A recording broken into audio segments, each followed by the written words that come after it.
जब हम छोटे होते थे तो देखते थे दूरदर्शन में आता था तकनीकी सुविधा के लिए असुविधा के लिए खेद है। आज ऐसा ही कुछ हुआ हमारे साथ में हुआ, टेक्निकल प्रॉब्लम होने के कारण जो है बीच में लाइव रोकना पड़ा। और देखिए जब लाइव बदला जाता तो पर्दा बदला जाता, पर्दा बदला जाता तो मुख बदला जाता, फेस बदला जाता है। आज हम इस प्रकार से फेस बदलेंगे। अब हमारे साथ में हमारे जो छोटे भाई कहें, छोटे ब्रदर कहें या जूनियर कहें, उस रूप में जो है यहाँ छोटे साहब हमारे मौजूद हैं, सुरेंद्र शर्मा जी। और उनके बारे में सीधा स्पष्ट कहना चाहूंगा कि बुरा मानो तो बुरा कहते हैं और अच्छा मानो तो अच्छा कहते हैं, और लेकिन है तो पौआ, लेकिन अद्धी के साथ साथ में पूरी बोतल का मजा देते हैं। और सीधी बात करेंगे सुरेंद्र के साथ में। आप सुरेंद्र को माइक करना चाहूंगा। बहुत बढ़िया, जबरदस्त। फिर गुदगुदाना चाहूंगा, बहुत हो रही है ठंड। मेरा पेज है जीवाता उत्तराखंड, लाइक करें, शेयर करें, आगे बढ़ें और कमेंट जरूर करें। आपके एक एक कमेंट का मेरे को इंतजार रहेगा और मैं उसका जवाब दूंगा, मेरी पूरी टीम जवाब देगी। और शायद कुछ कमी रह जाए तो मैं आपसे आशा करता हूं कि उस कमियों को आप हम पूर्ति करने के लिए आप हमें लिखेंगे, उसका जवाब हम देंगे। आप सीधा कैमरामैन से कहूंगा वो ले जाएं माइक, और माइक की तरफ ले जाएं सुरेंद्र शर्मा को। और सुरेंद्र शर्मा 4 लाइना आपको बताएंगे पूरी जो कुछ सवाल रह गए थे दीपक से, चंदन से, एनी से, वो सवाल दागेंगे अपनी कलम के जोर से। सुरेंद्र शर्मा। बहुत बहुत धन्यवाद दीपक सर, मैं आपका जो है बहुत आभार व्यक्त करता हूँ। जो हमारा जो है नेटवर्क इशू प्रॉब्लम की वजह से जो है कुछ सवाल जो हमारे रह गए हैं, हम जो है दीपक जी से भी सवाल करेंगे। जानना चाहेंगे दीपक जी, आपकी भविष्य की योजनाएं हैं फिल्मों को लेकर, क्या कहना चाहते हैं आप?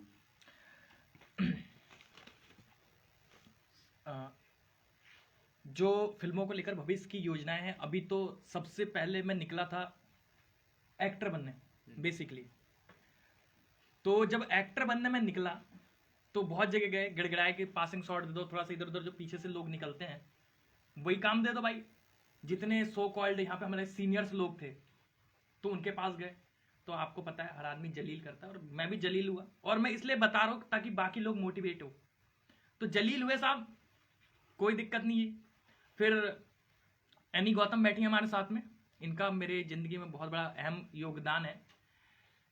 इनको एक्ट्रेस बनना था इसलिए मैं डायरेक्टर बन गया बेसिकली। इनको एक कुछ एल्बम करना था, मैं किसी से बात कर रहा था कि इनको एल्बम में कुछ कास्ट वगैरह का सारी चीज़ें थी, लेकिन चीज़ें बन नहीं पाई। उनका कुछ अपना था और हमारी कुछ कंडीशंस थे जो नहीं हो पाता है। तो फिर मैं इनको एक्टर बनाने के चक्कर में, एक्टर तो खुद भी बनना था, लेकिन फिर कहते हैं ना आदमी सहयोग से फिर आगे बढ़ जाता है। तो ये जिंदगी में आई। फिर इनकी महत्वाकांक्षा और मेरी महत्वाकांक्षा, दोनों की महत्वाकांक्षा मिल गई। दोनों महत्वाकांक्षी हैं बहुत ज़्यादा। और फिर हम कंटिन्यू हुए, लोग मिलते गए, कारवा बनता गया और फिर हमने बनाया। अभी बेसिकली जो मोटिवेशन पे मैं लगातार शॉर्ट फिल्में बना रहा हूँ, कुछ और बनाऊंगा और बहुत जल्द मैं अपनी फीचर फिल्म लेके आ रहा हूँ। फीचर फिल्म से मतलब मैं दर्शकों आपको बता दूं जिनको समझ में आता है, फीचर फिल्म होती है जो हॉल में रिलीज होती है। और आजकल तो OTT का जमाना है, कोरोना काल के वजह से OTT पे आ गया, सारी चीज़ शिफ्ट हो गई हैं। तो उसका बेनिफिट भी है कि सब लोग देख पा रहे हैं, क्योंकि हॉल में सब लोग नहीं पहुंच पाते थे। तो अभी कुछ दिन तक और शॉर्ट फिल्में बनाएंगे, मोटिवेशनल, आप लोग को जो कनेक्ट करें, जो आप लोगों के बीच की कहानियां हों। बहुत सारी कहानियां, मतलब 150 कहानियां शॉर्ट फिल्मों की लिखी हुई हैं, और वो बहुत जल्द आप लोग के बीच धीरे धीरे दिखेंगी। और उसके बाद हम जाएंगे फीचर फिल्मों की तरफ, फीचर फिल्में बनाएंगे। अगर और योजनाओं की बात करूं तो जितने भी भाई लोग हैं, भाई लोगों को मुझे बहुत तकलीफ हुई है यहाँ तक पहुंचने में। जितना भी काम किया, लोगों के पास गया, मिला, सारी चीजें की, लोगों से मदद मांगी। लोग मदद आपकी बिल्कुल भी नहीं करना चाहते हैं। करना क्या नहीं चाहते हैं, सब सीनियर होते हैं, सो कॉल्ड सीनियर्स होते हैं। बेसिकली हो सकता है कि आपसे ज्यादा उनको ना आता हो, लेकिन सो कॉल्ड क्योंकि आपसे 20 साल 30 साल पहले काम कर रखा है, तो सो कॉल्ड सीनियर्स होते हैं। किसी को भी, किसी भाई को कोई समस्या, दिक्कत, परेशानी हो एंटरटेनमेंट फील्ड से रिलेटेड, एक्टर बनना चाहता हो, सिंगर बनना चाहता हो, डायरेक्टर बनना चाहता हो, मॉडल बनना चाहता हो, कुछ भी बनना चाहता हूं, मैं सिर्फ इतना कह सकता हूं कि अगर आप मेरे से मिलेंगे तो मैं जेन्युइन जो सजेशंस होते हैं, जो राय होते हैं, मैं वो आपको दूंगा। डिमोटिवेट तो नहीं करूंगा। मेरे पास से जाओगे ना, अगर उठ के 1 घंटे बात कर लोगे तो यकीन मानो आप या तो अपनी शॉर्ट फिल्म बना रहे होगे या किसी शॉर्ट फिल्म में काम कर रहे होगे, लेकिन डिमोटिवेट तो नहीं करूंगा। जो मेरे को, मैं जाता था तो मुझे डिमोटिवेट कर देते थे, आपके रंग को, आपके रूप को, आपकी लंबाई को, आपकी पर्सनैलिटी को। जो सो कॉल्ड सीनियर्स होते हैं बहुत दिक्कत करते हैं वो लोग। तो ये सारी चीज़ों का सामना मेरे से, क्योंकि मैं मोटिवेटेड आदमी हूँ, मैं कभी डिमोटिवेट करता ही नहीं हूँ किसी को। तो यही सारी चीज़ें हैं। और बहुत जल्द, क्योंकि हम लोग लगातार कंटिन्यू करते हैं, तो बहुत जल्द जो जो चीज़ें होंगी आप लोग के बीच आते रहेंगे। धन्यवाद। मैं इसी उपलक्ष्य में जो है अपने बड़े भाई अमन जी को बुलाना चाहता हूँ, जो है आपसे जो है कुछ क्वेश्चन करना चाहते हैं। वो आइए अमन जी, आपका बहुत बहुत स्वागत है जी वार्ता में। धन्यवाद दीपक शर्मा जी। हम सुरेंद्र शर्मा जी, सॉरी नाम में गलती होगी, क्योंकि दीपक आजकल एक उजाला, कोहरे का समय चल रहा है, लेकिन उजाले का हम लोगों को काफ़ी इंतजार है। धूप निकलेगी, हम लोगों को इस ठंड की जो तपिशी कहूँगा मैं, कि ठंड से अकड़ते जा रहे हैं या तपिश कह लो इसकी, हम काफ़ी परेशान हो रहे हैं। हम बात कर रहे हैं शॉर्ट्स फिल्म डीएम साहिबा, जिसके स्टार कास्ट हमारे साथ हैं, और उसी के साथ साथ संपादक दीपक कुकरेजा जी भी हैं हमारे साथ बैठे हुए हैं। दीपक गौतम जी, मैं आपसे जानना चाहूँगा, एक एक्टर जो मूवी में काम करना चाहता है उसके पास क्या काबिलियत होनी चाहिए जो मूवी में जाकर वो अपनी हुनर, अपनी प्रतिभा निखार सके? किस तरह का उससे तैयारी करनी चाहिए? सच बताऊं भाई, कोई काबिलियत नहीं चाहिए होती किसी चीज़ को करने के लिए। आदमी, मेरा जो तजुर्बा है, अच्छा आप इंजीनियर बनने जाते हैं तो इंजीनियरिंग कॉलेज जाते हैं, आप डॉक्टर बनने जाते हैं तो डॉक्टर वाली कॉलेज जाते हैं, लेकिन जो हमारा फील्ड है ना, हमारा फील्ड जो होता है ये हुनर वाला फील्ड होता है। आप क्या एक्टिंग स्कूल में जाके एक्टिंग सीख सकते हैं? नहीं सीख सकते भाई साहब। मैंने ऐसे ऐसे लोग देखे हैं जो 1.5 लाख रुपए मुंबई में खर्च करके एक्टिंग इंस्टीट्यूट से आ रहे हैं, और जो मेरे सामने बात करने की, अगर मैं कैमरा भी ऑन ना करूँ ना तो भी बात नहीं कर पाते हैं, हेजिटेशन होता है उनको। तो करत करत अभ्यास से जगमत होत सुजान, और रसरी आवत जात है और सिल पर पड़त निशान। बस यही है, आप अभ्यास कीजिए जो भी करना चाहते हैं। अगर आप एक्टिंग करना चाहते हैं देन आप एक्टिंग का प्रैक्टिस कीजिए, घर पे कीजिए, आपको कहीं जाने की जरूरत नहीं। अब तो यूट्यूब का जमाना है भाई, रील्स वगैरह ये सब फलाना ढिमकाना बहुत सारी चीजें हो गई हैं। मैं तो बनाता नहीं, मुझे पता नहीं है। उस पर बनाइए, लिपसिंग करेंगे लेकिन एक्सप्रेशन तो आएगा ना चेहरे पे। तो बहुत सारे प्लेटफॉर्म है, जिसको करना होता है वो कर लेता है। आपको म्यूजिक करना है सर, आप घर में रियाज करना चालू कीजिए। आप लोग कहते हैं मेरे पास पैसा नहीं है, म्यूजिक कहाँ से सीखूं? भाई साहब यूट्यूब पे जाओ यार, इतना कंटेंट पड़ा हुआ है म्यूजिक सीखने का। आपको डायरेक्शन सीखना है, आप डायरेक्शन भी सीखिए। बहुत सारी तमाम चीजें हैं जो आप कर सकते हैं, कोई भी दिक्कत परेशानी समस्या आपको नहीं हो सकती। हमारे साथ में दीपक कुकरेजा जी भी हैं। दीपक जी, मैं जानना चाहूँगा आपसे कि जो हमारी समाज में युवा पीढ़ी है उसको एक मैसेज आप क्या देना चाहेंगे कि उनको अपनी लाइन, किस लाइन को वो अपना भविष्य बनाएं, किस लाइन को अपनाएं? देखिए अमन जी, आपने बहुत अच्छा सवाल किया और तारीफ के काबिल है सवाल। और एक देखिए, आज की जो युवा पीढ़ी है वो अपने अभिभावकों से विमुख हो गई है। विमुख क्या हो गई? अभिभावक चाहता है कि मेरा बेटा जो है इंस्पेक्टर बने, जबकि बेटा चाहता है कि मैं सिंगर बनूं। और सिंगर बनने के लिए वो अभिभावक चाहता है कि किसी तरीके भी जो मैंने लगाया है, मैंने जो पौधा रोपा है, उस पौधे का फल किसी प्रकार से मेरे पास आ जाए। तो वो इसे इसे इंस्पेक्टर बनाकर जो लगाया हुआ फल है उसे रोपना चाहता है, लेकिन वो अपनी भावनाओं को दबाकर इंस्पेक्टर तो बन जाता है, लेकिन वो जो इंस्पेक्टर है बना हुआ, उसके अंदर वो जो अंदर गुण है वो गुण बना रहता है। कभी वो बाथरूम में गुनगुनाता है, तो कभी वो फील्ड में गुनगुनाता है, कभी वो रिवॉल्वर लेके गुनगुनाता है, तो कभी चालान काटते हुए गुनगुनाता है। तो वो देखिए उसकी भावनाओं का फल है, तो वो भावनाएं दबी रह जाती हैं। और उन भावनाओं को उकेरने के लिए जब वो इंस्पेक्टर बन जाता है तो फिर पुनः गायक बनने की कोशिश करता है। तो देखिए ऐसे उस श्रेणी में हम भी आते हैं। और मैं आपको आज से 15 साल पुराना हादसा बताता हूँ। हम कॉलेज के लाइफ में थे, तो तभी से मुझे गाने का थोड़ा शौक था, लेकिन तब मुझे हिंदी बोलनी अच्छे से नहीं आती थी। बेसिकली पंजाब से बिलोंग करता हूँ, पंजाबी हूँ, इसलिए हिंदी में अटकता था। क्योंकि हिंदी में अटकता था, इस कारण मैंने अपना अलाइनमेंट चेंज किया और हिंदी स्कूलों से शिक्षा ग्रहण करने की ठानी।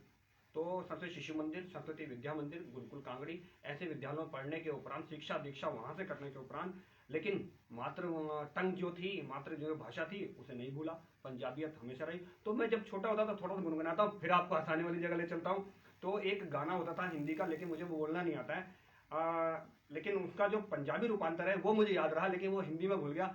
कोई पीपल की छांव के नीचे खड़ा है, ऐसा कुछ गाना था। लेकिन वो ऐसा गाना था कि हाय शर्माऊं, किसको बताऊं, कैसे कैसे छुपाऊं मैं सबको अपनी प्रेम कहानियां।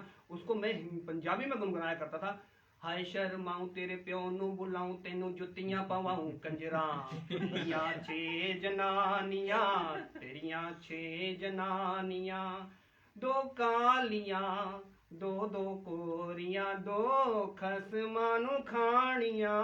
हाय शर्माऊं किस किस को बताऊं, कैसे कैसे मैं छुपाऊं सबको अपनी प्रेम कहानियां। देखिए मैंने पंजाबी को तुरंत हिंदी में रूपांतर कर दिया। तो देखिए जो भावनाएं हैं उनको दबाना नहीं चाहिए। भले आप बाथरूम में गाएं, भले आप रोड पे गाएं, भले आप सोते हुए गाएं, भले उठते हुए गाएं। अगर आप सिंगर हैं तो गाना सीखिए, और आप अगर बजाना सीखते हैं तो बजा तबले पर बैठ के, टेबल पे बैठ के बजाना करिए। जो आपकी भावनाएं उससे खूब खेलिए, खूब मजे में रहिए, खूब हंसिए, खूब हंसाइए। जैसे कि मैं आपको बार बार कहता हूँ, बहुत हो रही है ठंड, मेरा पेज है उत्तराखंड, लाइक करें, शेयर करें, कमेंट करें। और जो आपकी जो और सवाल है वो अमन जी पूछेंगे सीधा दीपक गौतम से, चंदन गौतम से, एनी गौतम से। जी अमन जी।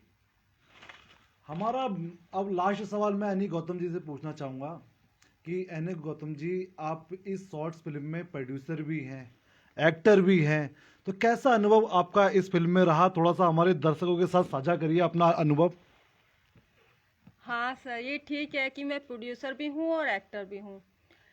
एक्टिंग तो पहले मैंने बहुत की है, बट एक्टिंग का ऐसा होता है जैसे हमारे डायरेक्टर सर हमें रोल देंगे, बस हमें उतना ही काम करना है, जो हमारी लाइंस होंगी वो कंप्लीट की और बस साइड हो गए। एक्टर का तो वहीं तक सीमित होता है। बट इसमें पहली बार मैं प्रोड्यूसर भी रही हूँ, तो प्रोड्यूसर रहने के साथ साथ मुझे ऐसा हुआ है कि अब प्रोड्यूसर मीन्स एक जिम्मेवारी। तो जब प्रोड्यूसर हो तो डायरेक्टर से भी बड़ा हो जाता है। तो क्या कहते हैं, फिर डायरेक्टर के ऊपर भी नज़र रखो, आगे फिर मतलब हर चीज के ऊपर नजर रखते हुए चलना पड़ता है। मेहनत पड़ती है उसमें। हाँ। एक रोल को निभाना, बहुत उसी के साथ प्रॉब्लम्स साथ होती प्रोड्यूसर हैं। का भी रोल है, एक्टर का भी रोल है, आप पे काफी उसमें मेहनत पड़ती है, उसमें काफी लोड रहता है वर्क। तो वही इस बार मेरा बहुत ही अच्छा रहा है कि मतलब, बट ये इस बार मुझे प्रोड्यूसर वाइज, एक्टर वाइज रह के गौतम जी, मैं आपको यहाँ काटूंगा।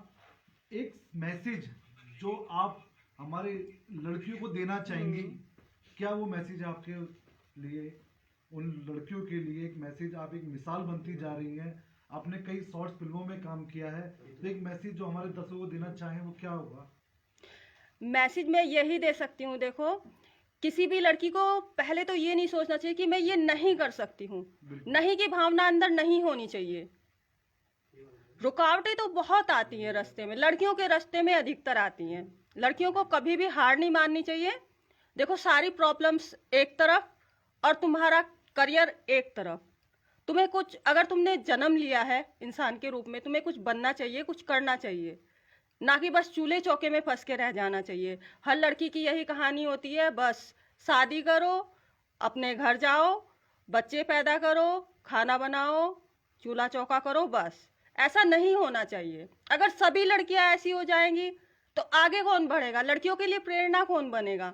मैं तो सभी लड़कियों को यही कहना चाहूंगी कि कुछ करो, कुछ बनो, ताकि आगे भी सबको पता लगे कि हाँ, लड़कियां कुछ कर सकती हैं। बस। Thank you sir. धन्यवाद एनी गौतम जी। मेरा एक सवाल पर्सनली रहेगा दीपक गौतम से। मैं दीपक गौतम आपसे जानना चाहूँगा कि हम कोई भी फील्ड में या और भी जो हमारी युवा पीढ़ी है अपनाती है, तो पेरेंट्स का क्या सहयोग, कितना सहयोग आप लोगों को मिल रहा है? आप इस लाइन में निकल रहे हैं, आपके भाई भी आपके साथ हैं, तो किस तरह का पेरेंट्स का सहयोग आपके साथ रहता है? सर, सबसे पहले मैं बताऊं कि पहली बार जब मैंने इस फील्ड के बारे में सोचा तो 9th क्लास में था मैं, और 9th क्लास में ये मैंने सोच लिया था, ये मैंने निर्णय ले लिया था कि मुझको एक्टर बनना है। और जब आप ये निर्णय ले लेते हैं तो आप समझ रहे हैं कितना इनसिक्योर फील्ड होता है। ना ये पता कि पैसा कहाँ से आएगा, और बिना पैसा के खाना और घर गृहस्थी नहीं चलती है। दिस बहुत बड़ी सच्चाई है। लेकिन मेरे जो पिताजी हैं ना, और मेरी माँ है, आप यकीन नहीं करेंगे कि वो 9th क्लास में मेरे पिता आइडिया बताते थे कि किस तरीके से मैं ये कर सकता हूँ। हालांकि उनको इस फील्ड की बिल्कुल भी नॉलेज नहीं है, लेकिन वो मेरे को आइडिया बताते थे।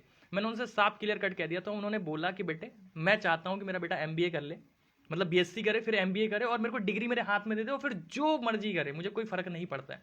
सेम ऐसे ही किया मैंने, पढ़ाई की, उनके हाथ में डिग्री पहुंच चुकी है, उनको दिखा दिया मैंने, जो करना है कर रहा हूँ। मैं बता रहा हूँ, आप यकीन मानिए कि जैसे मुझे परसों नरसों में एक इंटरव्यू कर रहा था, तो बहुत बारिश हो रही थी, आप लोग को पता होगा। परसों नरसों मैं गदरपुर में, गुलरबोज मेरा इंटरव्यू फिक्स था। मेरी माँ को मैं एक दिन पहले सारी चीज़ें बता दूँ कि कल ऐसा होना है, क्योंकि वो एक मेरा रिमाइंडर है, मेरा अलार्म क्लॉक है। तो मैं बिस्तर पर लेटा हूँ, बारिश हो रही है, मेरी माँ मेरे को याद दिला रही है कि तुम्हें जाना है। ये बहुत काबिल तो ये तारीफ आप है। देखिए कितना कोई माँ बाप कहते हैं कि नहीं बेटे ये तेरे को काम नहीं करना है, लेकिन एक मेरे पापा है, अभी हाल फिलहाल में 2 दिन पहले मनोज तिवारी जी आए थे, मेरा कुछ था उनके संग सेटल। अब घर में गया, मैंने बोला कि आप लोग खाना वाना खा लो, मैं थोड़ा सा उधर जाना है, कुछ चीज़ें हैं। अब मेरे पापा हर 5-10-15 मिनट बाद कमरे से आ रहे हैं, जा रहे हो जा रहे हो, क्या ये मोटिवेशन नहीं है तो क्या है कि मतलब ये भूल ना जाए, नींद ना आ जाए, क्योंकि रात हो रहा था, 11-12 बज गया था, सो ना जाए, तो इस तरीके से सहयोग रहता है। वो हम उन्होंने आज तक कोई नहीं टोका, उनको कोई महत्वाकांक्षा नहीं हमसे लेकर, वो कुछ नहीं चाहते कि हमारा बेटा पुलिस बन जाए, इंस्पेक्टर बन जाए या डॉक्टर बन जाए या कुछ अच्छी जॉब कर ले, जबकि मैं MBA कर रखा है, सेटल्ड जॉब करके सेटल्ड लाइफ जी सकता हूँ, सारी चीज़ें हैं, लेकिन उनको ऐसा कोई एक्सपेक्टेशंस नहीं है। उनको पता है ये जो भी करेगा ना कर लेगा। सेम भाई का भी, उसको ये फील्ड अच्छा लगता है तो संग में लगा हुआ है, और मुझको लगता है कि वो अभी 18 साल का भी पूरा नहीं हुआ है, और जो चीज़ें उसने देख रखी हैं, जो चीज़ें अचीव कर रखी हैं, वो तो फिर वही बताएगा आपको। मेरा दूसरा सवाल चंदन गौतम आपसे है कि आपके बड़े भाई, हालांकि हम लोग खुद समाज में देखते आ रहे हैं कि एक भाई से दूसरे भाई की नहीं बनती, ना ही वो एक दूसरे के काम में सहयोग कर पाते हैं। किस तरह का सहयोग बड़े भाई से आपको एक ही लाइन में रहकर मिल पाता है? क्या मोटिवेशनल आप होते हैं बड़े भाई को देखकर? ये आपने बहुत सही बात कही कि एक भाई दूसरे भाई की मदद नहीं करता है, पर पता नहीं हमारा बचपन से ही ऐसा कुछ बॉन्ड है भैया और मेरा, पता नहीं कुछ अलग सा ही बॉन्ड है कि पहला तो हम दोनों को एक दूसरे के बिना रहा नहीं जाता है। और जैसे मैं दिन में कॉलेज में भी होऊंगा या फिर शाम को हम लोग घर में बैठे होते हैं, तो भैया दूसरे भले कमरे में बैठे होंगे तो मेरे को तुरंत आवाज़ लगाते हैं, चंदन इधर आके मेरे साथ बैठो। तो पता नहीं कुछ अलग सा ही बॉन्ड है हमारा कि हम लोग मतलब एक दूसरे के बिना हमें रहा नहीं जाता है। मेरे को भैया के बिना नहीं रहा जाता, भैया को मेरे बिना नहीं रहा जाता है। मतलब एक साथ हमें बैठना होता है, कहीं जाते भी तो हम साथ में जाते हैं। और सपोर्ट की बात करें तो मतलब जितना आप सपोर्ट सोच सकते हैं इन्फिनिटी तक, उतना तो सपोर्ट मिल रखा है मेरे को। मतलब आज तक किसी बात के लिए टोका नहीं है, या फिर ये तक प्रेशर नहीं करा है कि आपको जो करना है वो करो। मतलब हर चीज़ के लिए ऑप्शंस मेरे लिए खोल रखे हैं कि अगर मैं आज भी मतलब मैं चाहूँ कि अगर मेरे को इस लाइन में काम नहीं करना है, अगर मेरा मन नहीं हो तो मैं नहीं कर सकता हूँ। मेरे को मतलब कोई भी मेरे को क्या कहते हैं बंदिश नहीं है, और सारी चीज़ों पे सपोर्ट कर रखा है, एक एक चीज़ों में सपोर्ट कर रखा है, चाहे स्टडी से लेकर काम से लेकर हर चीज़ों पे। मतलब इस पे स्पेशली उसके लिए रिमाइंडर और दिलाते रहते हैं कि तेरे को करना है, ये चीज़ें और करनी है। तो मतलब और उसके लिए फोर्स करते हैं, मेरे को मोटिवेट करते हैं। हमारे जैसे ना बॉन्डिंग इस टाइप की है कि जैसे एक इंसान जैसे थोड़ा सा लेजी हो जाता है ना, तो दूसरा इंसान पुश करता है। तो भैया हल्का से लेजी होते हैं तो भैया को मैं पुश कर देता हूँ, भैया वाला रह गया था अभी काम। तो और जैसे मैं तो मेरे को हमेशा ही पुश करते रहते हैं, मैं तो मतलब हल्का सा लेजी कह सकते हो मेरे को इन सब चीज़ों में, तो मेरे को तो हर टाइम ही पुश करते रहते हैं। एनी गौतम जी, आपसे जानना चाहेंगे शूटिंग के दौरान किसने आपको ज्यादा परेशान किया? किस तरह की कोई दिक्कत, किसी ने कोई ज्यादा परेशान किया उस शूटिंग में? क्योंकि आप प्रोड्यूसर हैं, जाहिर सी बात है आप पूरी शूटिंग में मौजूद रही होंगी, तो किन इन दोनों में से किससे ज्यादा दिक्कत परेशानी आई आपको? सर देखो ऐसा है, परेशानी दीपक सर की मेरे जीवन में कुछ इस तरीके से छवि रही है, मतलब परेशानी नाम की चीज़ उन्होंने मुझे पता नहीं लगने दी है। इस चीज़ के लिए मैं उनका बहुत बहुत बहुत धन्यवाद बोलना चाहूँगी उन्हें। मतलब जो चीज़ें मुझे बिल्कुल सपना लगती थी, सपने जैसे मैं बड़े पर्दे में देखती थी, नाटक देखती थी, मूवीज़ देखती थी, मैं देखती थी कि मतलब ये लोग ऐसे काम करते हैं, क्या मैं कभी कर पाऊँगी? बचपन से मुझे बहुत ज़्यादा शौक था, बट लेकिन मतलब फिर मैं सोचती थी मैं कैसे कर पाऊंगी। लेकिन जब मैं दीपक सर से मिली और मिलने के बाद जैसे इन्होंने मुझे मोटिवेट किया, मैं भी कुछ लेजी टाइप की थी, उतना ज़्यादा नहीं सोचती थी। ये तो मुझे था कि मुझे कुछ बनना है, पर उतना ज़्यादा नहीं था कि हाँ भाई बिल्कुल क्रेज़ हो जाए, पागलपन हो जाए। बट जब मैं दीपक सर से मिली, इन्होंने मुझे इतना मोटिवेट किया कि मुझे लगने लगा कि हाँ लड़कियां आगे बढ़ सकती हैं, ये भी मैं कर सकती हूँ। और अब जैसे कि आप दीपक सर ने बताया, उन्होंने मेरी वजह से ही डायरेक्शन सीखी है। वो भी एक्टर ही बनना चाहते थे, बट उन्होंने मेरी वजह से डायरेक्शन सीखी है। तो इसके लिए तो मैं उनका तहे दिल से बहुत शुक्रिया अदा करना चाहती हूँ, क्योंकि किसी लड़की के लिए बहुत बड़ी बात होती है। अगर उसको कोई सपोर्ट कर रहा है तो वो उसके लिए भगवान होता है। तो बस मैं वही दर्जा दीपक सर को देना चाहूँगी। वैसे तो हम लोगों की मस्ती चलती रहती है, बाय द वे ऐसा नहीं है, इज्जत दिल से होती है। मैं उनकी दिल से बहुत इज्जत करती हूँ। और परेशानी नाम की चीज़ मुझे सेट पे पता नहीं लगने देते हैं दीपक सर, क्योंकि अब कुछ भी समझ लो, कुछ भी समझ सकते हो अदरवाइज, लेकिन आज तक मुझे इतनी ज़्यादा दिक्कत नहीं हुई है। बट लेकिन ये है, काम करने का तो अपना अपना तरीका होता है, तरीका तो तरीका ही होता है, और काम काम के तरीके से ही होता है। बट लेकिन परेशानियां मुझे नहीं हुई है इतनी ज़्यादा। दीपक गौतम जी, आपसे जानना चाहेंगे कि आगे जो भविष्य में आपकी क्या योजनाएं हैं शॉर्ट्स फिल्म को लेकर, और किस मुद्दे को लेकर आप आगे शॉर्ट्स फिल्म बनाएंगे, कोई ऐसी एल्बम बनाएंगे, क्या है योजना है, उसके बारे में थोड़ा सा प्रकाश डालिए। सबसे पहले जितना भी मैं कर पाया हूँ यहाँ पे रुद्रपुर में अपने होम टाउन में रहते हुए, इतना ही मेरे को लगता है यहाँ इनफ है। जस्ट बिकॉज यहाँ पे अपॉर्चुनिटीज़ तो है नहीं। आप ये लगाइए कि मैं बहुत ज़्यादा मोटिवेटेड हूँ कि मुझसे इस लाइन में काम करना है, मेरा भाई है, मेरा ये है और बाकी लोग हैं, लेकिन बाकी जो मुझे कैरेक्टर किसी से करवाना पड़ता है, तो समझ रहे हैं आप, ज़बरदस्ती मतलब रिक्वेस्ट करके हाथ पैर जोड़ के, उसका कोई इंटरेस्ट नहीं है। या किसी का इंटरेस्ट है तो भाई मेरे को हीरो बना दे, अब उसे कोई रोल दे दिया, लेकिन उसके बाद उसका इंटरेस्ट नहीं है। मतलब हमें ऐसे बंदों पे काम करना है जिसका रियल में ड्रीम वो हो। अभी मेरे कजन का फोन आया कुछ दिन पहले, भैया, मैंने कहा हाँ भाई मैं सो रहा था, और वो सडनली फोन कहा, हाँ भैया भैया कजन है मेरा, मुझे हीरो बनना है तो मेरा एल्बम करवा दो। मैंने कहा ठीक है करवा देते हैं। मैंने कहा क्यों करना है भाई तेरे को एल्बम? तो कह रहा मेरे को फेमस होना है। मैंने कहा भाई जिस दिन सपना बन जाए उस दिन फोन करना, सपना मैं पूरा करूंगा। तो तुम्हें फेमस करने के लिए हम थोड़ी बैठे हैं भाई कि तुम फेमस हो जाओ, चार दोस्तों में तुम्हारी तारीफ हो, उसका ठेका ले रखा है क्या मैंने? ये किसी का ठेका नहीं ले रखा है, हमने सिर्फ उस बंदे का ठेका ले रखा है जिसका मोटिवेशन है कि मुझे करना ही वही है। अब मैं यहाँ बैठा हूँ स्टूडियो में, दीपक सर हैं, एक वरिष्ठ पत्रकार है, 20-22 साल से पत्रकारिता कर रहे हैं। ये किसको पत्रकार बना सकते हैं? जो पत्रकार वास्तव में बनना चाहेगा, जो मस्ती लेने के लिए आएगा कि नहीं जी मेरे को कार्ड मिल जाएगा तो पुलिस वालों को दिखा के चौड़ा होऊंगा कि जी मैं पत्रकार हूँ, या किसी अपने दोस्त को दिखा के, उसका ठेका थोड़ी ले रखा है इन्होंने, या आपने थोड़ी रखा मन भाई, आपने उसका ले रखा है जो दिल से उस काम में बनना चाहता है। सेम वही मेरा प्रोसेस है कि आप जितने भी लोग हैं, पहले मैं सिर्फ एक्टर था और अभी भी सिर्फ एक्टर हूं और एक्टर ही बनना चाहता हूं, लेकिन जिस दिन मैंने डायरेक्शन की कमान संभाल ली, एनी गौतम जी कह रही हैं बिल्कुल उन्हीं की वजह से संभाली है, और जिस दिन मैंने डायरेक्शन की कमान संभाल ली उस दिन मुझे, जिस दिन मैंने प्रोजेक्ट बनाया उस दिन मुझे पता चला कि एक डायरेक्टर होने पर आपको कितनी आज़ादी मिलती है। आप कितने लोगों को काम दे सकते हो, आप अपने को दे सकते हो, अपने साथ 10 लोगों को दे सकते हो, 10 लोग के घर भी पलते हैं आपके वजह से, और आप एक मैसेज दे सकते हो समाज को। तो इतनी बड़ा जो ताकत है डायरेक्टर का, अब तो मैं ऐसा खोने वाला हूं नहीं, क्योंकि ये डायरेक्शन करके ही मुझे पता चला। भविष्य की योजनाओं की बात करूं, बहुत जल्द, कितना जल्द ये नहीं बताऊंगा, बहुत जल्द हम लोग अपनी एक फीचर फिल्म लेके आ रहे हैं, हॉल रिलीज जिसे बोलते हैं। शॉर्ट फिल्मों से मैं बाइंड अप करूंगा कुछ दिन के बाद, उसके बाद फीचर फिल्मों पे काम करेंगे, वेब सीरीज पे काम करेंगे। बहुत जल्द हम मुंबई शिफ्ट होने की प्लानिंग कर रहे हैं। 2 बार कोशिश की, कोरोना काल आ गया, वहां से लोग यहाँ आने लग गए, इस वजह से थोड़ा सा उसे वाइंड अप किया। क्या चीज़ें कब होंगी ये तो मुझे नहीं पता, लेकिन बहुत जल्द होंगी। और किसी को भी कुछ करना है फील्ड में, मैं फिर से कहूँगा, बहुत सॉ कॉल्ड यहाँ पे सीनियर्स बैठे हैं, बिल्कुल भी फॉलो मत कीजिए सर, मैं बहुत परेशान हूँ। आपको थोड़ा भी लगता है, मैं फेसबुक मैसेंजर कहीं भी मुझे सर्च कर लीजिएगा, दीपक गौतम, चंदन गौतम, कहीं भी सर्च कर लीजिएगा। आपको कोई दिक्कत परेशानी समस्या हो, मैं आपके संग हेल्प करने के लिए तैयार हूँ। सिर्फ आपको फेमस नहीं कर सकता मैं, वो मेरा जिम्मेदारी नहीं है, ना इसका है ना मेरा, नाम इनका है। अगर आप दिल से उसे करना चाहते हैं, मतलब इस दिल से कि अगर मैं आपको अपने साथ रखूं और मैं कह दूं कि अब तुम्हें खाना नहीं मिलेगा अगले 24 घंटे तक,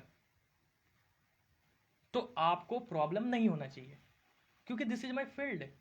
अगर मैं बर्फ में शूट करूंगा तो मैं आपको वहां कंफर्ट थोड़ी दे सकता हूं भाई, समझ रहे हैं? डेडिकेशन, आप, मैं यहां बैठा हूं, डेडिकेशन दीपक कुकरेजा साहब का देखिए, 22 साल से पत्रकारिता करते, दूसरा साल कोई बिजनेस ही नहीं है उनका, एक ही है पत्रकारिता। मैंने एक दिन, मैंने बहुत उनको, मतलब मेरे तो सीनियर हैं, मेरा तो चलिए भाईचारा हो गया है, तो मैं उनसे कभी कभी टीज कर देता हूँ कि सर कोई बिजनेस क्यों कर देता हूँ, कहते हैं करूंगा क्या, मुझे आता ही कुछ नहीं है।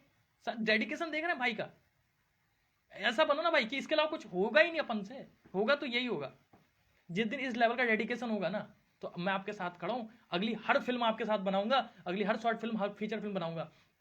ये हमारी एनी गौतम जी हैं, पता है क्या क्वालिटी है उसकी? क्वालिटी यही है कि वो उस चीज के लिए कुछ कर सकती है। इसलिए सेट पे आते मुझे परेशान नहीं किया। अगर मेरी टीम काम कर रही है और मैं कट टू कट काम कर रहा हूँ, भाई पैसा इनका लगा होता है। ये शॉर्ट फिल्म जो बन रही है, इसमें हमारे मित्र हैं लक्की भट्ट भाई, एक वो है प्रोड्यूसर, एक ये है। तो लक्की भाई तो हमारे सेट पे थे नहीं, लेकिन ये हमारे सेट पे थी, तो आप देखिए ना, प्रोड्यूसर होने के बाद किसी का, अमन भाई, किसी का बिजनेस में पैसा लगा होता है तो कैसा चौड़ा होता है, लेकिन हमारे सेट पे सिर्फ हम ही चौड़े होते हैं भाई साहब, ये नहीं होती हैं। और किस तरीके से काम करना है वो सारा एक डेडिकेशन होता है, सारी चीजें होती हैं। तो डेडिकेशन, एक पैसा लगाने के बाद भी आपका डेडिकेशन होना जरूरी है। चंदन है, इसका डेडिकेशन कभी आप आगे देखिए ना सेट पर, आपको पता चल जाएगा डेडिकेशन क्या होता है। इसको ये नहीं लगता है कि सिर्फ मैं एक डीओपी का काम कर रहा हूं, मतलब कैमरा चला रहा हूं। अगर मेरी कहीं मिस्टेक है तो ये मेरे को बताएगा कि आप हल्का सा साइड बनाएगा, आप यहां गलत हो। हर चीज पे अपना माइंड चला के रखना, आर्टिस्ट क्या कर रहा है, कौन क्या कर रहा है, चीजों को करना बहुत बड़ी बात होती है सर। डेडिकेशन लाना बहुत जरूरी है। हम डेडिकेटेड हैं तो काम कर पा रहे हैं। अपॉर्चुनिटी तो यहाँ है नहीं, इसीलिए मेरे को बाइंड अप करना पड़ेगा एक ना एक दिन, और मुझे उधर शिफ्ट होना पड़ेगा सर, यही प्लानिंग है बस। बहुत बढ़िया बात कही कि किसी भी काम को करने के लिए टीम कोऑर्डिनेशन बहुत ज़रूरी है। अगर हमारी टीम मजबूत नहीं होगी तो हम उस कार्य को सफलता की ओर नहीं ले जा सकते। तो आप हमारे साथ जुड़े रहिए जी वार्ता उत्तराखंड पेज, और ज़्यादा से ज़्यादा शेयर करें, लाइक करें, और अगर कोई ऐसा सवाल आपके मन में हो तो हम जल्द आगे भी दीपक गौतम जी के साथ जुड़ेंगे और उस सवाल का जवाब हम आपको दीपक गौतम जी के ही माध्यम से दिलवाएंगे। दीपक गौतम जी, मैंने आपकी कई वीडियो देखी हैं, जब आप वीडियो को एंड करते हैं तो आपका एक मैसेज रहता है। तो मैं चाहता हूं कि हमारी वीडियो जब खत्म हो तो मैसेज आप लोगों को बताएं किस स्टाइल से आप वीडियो को एंड करते हैं। मैं इंटरव्यू भी लेता हूँ, ये इसमें से बात शेयर करने वाली नहीं है। दूसरा, मैं शॉर्ट फिल्म बनाता हूँ, गाने बनाता हूँ। कोई भी कंटेंट जो मैं बनाता हूँ उसके बाद जैसा ही वो एंड होता है तो एक बहुत बारीक सी लाइन लिखी आती है, जस्ट अ बिगनिंग। और आप जितनी फिल्में देखते होंगे उसमें लगता होगा दी एंड। उसका क्या मतलब है? तो वो मैं डिफाइन कर रहा हूँ कि जैसे अब एक फिल्म बनी भाई, सब कुछ हो गया, उसमें सारी चीजें ठीक है, सब कुछ ठीक हो गया, माँ बाप से मिल गया, ये उधर से मिल गया, हीरो हीरोइन से मिल गई, तो दी एंड तो हो नहीं सकता। वो कहानी अगर रियल लाइफ में होती तो आगे बढ़ रही होती, ठीक है सर। फिल्मों में लिख दिया डायरेक्टर साहब ने दी एंड। मैं उसके बिल्कुल विपरीत सोचता हूँ। मेरा मानना है कि वहां से तो अब शुरुआत हुई है, हीरो हीरोइन से मिल गया, माँ बाप भाई बहन सब मिल गए, तो कहानी की शुरुआत हुई है। तो जस्ट अ बिगनिंग, मतलब मैं कोई भी काम करता हूँ तो वहां से सिर्फ बिगनिंग होता है भाई सब, एंड कभी नहीं होता। और हमारी ये शुरुआत है। हर बार मैं ये मैसेज देता हूँ कि जो व्यूअर है उसको ये देख के लगे कि इनकी तो अभी शुरुआत हुआ है। तो आज और जितने प्रोजेक्ट बनेंगे सब हमेशा एक ही मैसेज रहेगा, जस्ट अ बिगनिंग, अब ये तो बस शुरुआत है। तो दीपक कुकरेजा सर, मैं चाहूंगा कि आप आएं और अपने शायरियों के माध्यम से हमारा दिल गार्डन फिर से करें। धन्यवाद दीपक गौतम जी, चंदन गौतम जी, एनी गौतम जी। देखिए बहुत सारी बातें आपकी मैं सुन रहा था, बहुत सुंदर लग रहा था, अच्छा लग रहा था कि इतना उत्साह, साहस, प्रेम भावना है। और देखिए, और होना भी चाहिए अपने कार्य के प्रति लगन। जिसके अंदर नहीं होगी वो मगन नहीं होगा, मगन नहीं होगा तो घी नहीं बनेगा। पहले गगन घी आता था, फिर मगन घी आया, बहुरानी आया, अब बहुत सारे घी और भी आ रहे हैं। बनता रहेगा पकौड़ा और चलते रहेंगे काम। तो सीधी सी बात फिर करूंगा, गुदगुदाने वाली बात बहुत हो रही है। ठंड, मेरा पेज है जी वार्ता उत्तराखंड, लाइक करें, शेयर करें और आगे बढ़ते जाएं। कमेंट में जरूर लिखें। और खिलाफ कितने भी हों इससे फर्क नहीं पड़ता, बस साथ निभाने वाला एक बेहतरीन होना चाहिए। खिलाफ जितने भी हों इससे फर्क नहीं पड़ता, एक साथ निभाने वाला बेहतरीन होना चाहिए। दोस्तों के सुख दुख की करो परवाह, और दुश्मनों का फैसला ऑन द स्पॉट होना चाहिए। जबरदस्त। तो मैं ऐसा एक व्यक्ति हूं जो सीधी बात और मुंह पे लात वो वाला व्यक्ति करता हूं, इसलिए बहुत कम लोगों की बनती है मेरे से, क्योंकि मैं सीधी बात करता हूं। और सीधी बात आज के ज़माने में लोगों को पसंद नहीं है, और इसलिए हम पीछे रह गए। और क्योंकि 20 साल की पत्रकारिता हो गई, और शायद रुद्रपुर के आधे लोग मुझे जानते नहीं हैं, क्योंकि मैं विलुप्त रहने वाला प्राणी हूँ, छुप के रहता हूँ। लेकिन जो छुप के रहते हैं वो बिल से निकल के वार करते हैं, ये हमेशा याद करिए, क्योंकि हम दिल पे वार करते हैं। नमस्कार मित्रों, लगातार आप जुड़े रहें जी वार्ता के साथ में, चंदन गौतम के साथ में, एनी गौतम के साथ में, दीपक गौतम के साथ में। अपने विशेष सहयोगी अमन सिंह, सुरेंद्र शर्मा, चंदन गौतम, दीपक गौतम, एनी गौतम के साथ मैं दीपक कुकरेजा, जी वार्ता, रुद्रपुर, उधम सिंह नगर, उत्तराखंड।